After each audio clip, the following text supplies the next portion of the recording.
जय श्री कृष्णा। आज कार्तिक माह का दूसरा अध्याय मैं आपको पढ़कर बताती हूँ। तो उसकी कहानी मैं सुनाती हूँ। आप अपने आगे एक लोटा रख लें और उसमें जल भर लें। अक्षत और फूल हाथ में ले लें और कुछ फूल और अक्षत लोटे में डाल दें जल के अंदर। तो अब आप कहानी सुने।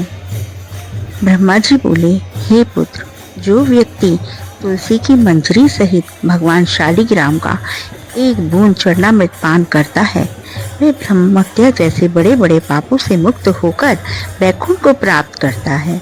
इसमें कोई संदेह नहीं है। जो भगवान शालिग्राम की प्रतिमा के आगे अपने पितरों का श्राद्ध करता है, उसके पितरों को तत्काल वैकुंठ प्राप्त हो जाता है। जो भगवान शालिग्राम की मूर्ति दान करता है, उसे समस्त पृथ्वी के दान का फल प्राप्त होता है। जो भगवान शालिग्राम की प्रतिमा को बेचता है, वह महान कष्ट भोगता है। इसलिए शालिग्राम की मूर्ति को बेचना नहीं चाहिए।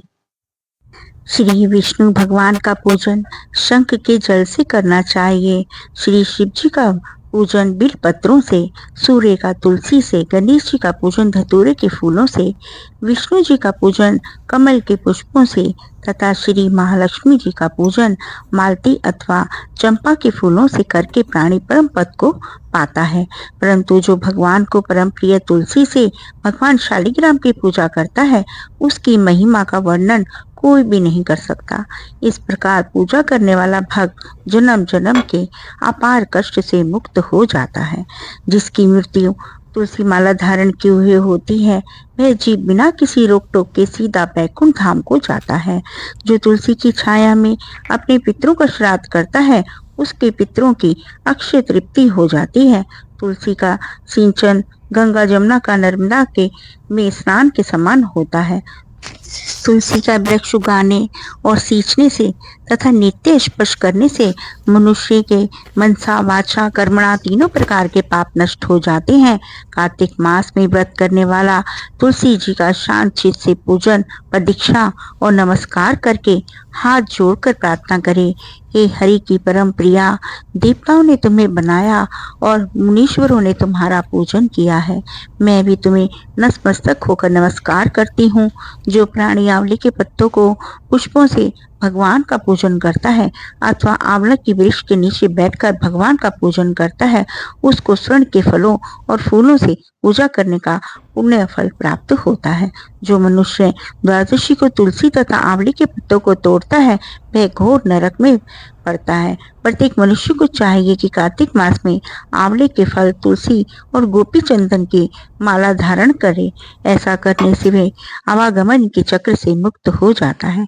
कार्तिक मास में स्नान और व्रत करने वाले मनुष्य को चाहिए कि वे ब्राह्मणों को भोजन कराने के पश्चात चंदन, पुष्प, पान तथा दक्षिणा देकर संतुष्ट करें।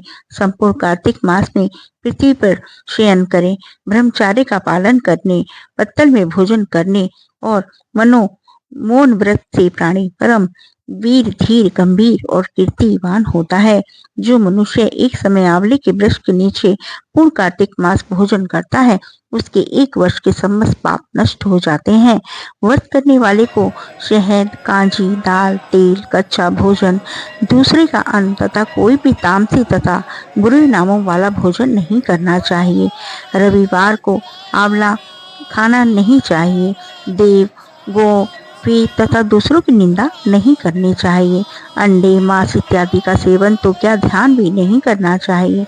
मिट्टी में उत्पन्न हुआ नमक, मसूर, बासी भोजन, तांबे के पात्र में डाला हुआ दूध इत्यादि ये सब मांस के समान ही माने गए हैं, अतः इनका प्रयोग भी नहीं करना चाहिए।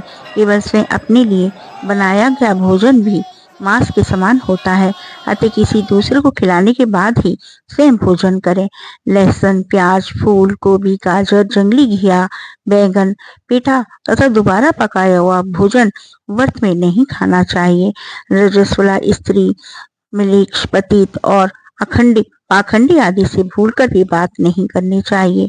एकम को पेठा, दूज को बैगन, तीज को गोभी का फूल, चौथ को मूली, पंचमी को बेर फल और छठ को कलिंदा, सप्तमी को आंवला, अष्टमी को नारियल, नवमी को जंगली घिया, दशमी को परमल, एकादशी को बेर, द्वादशी को मसूर, त्रयोदशी को पान, चतुर्दशी अमावस्या तथा पूर्णमासी को किसी भी फली का साग भूलकर भी ना बनाएं।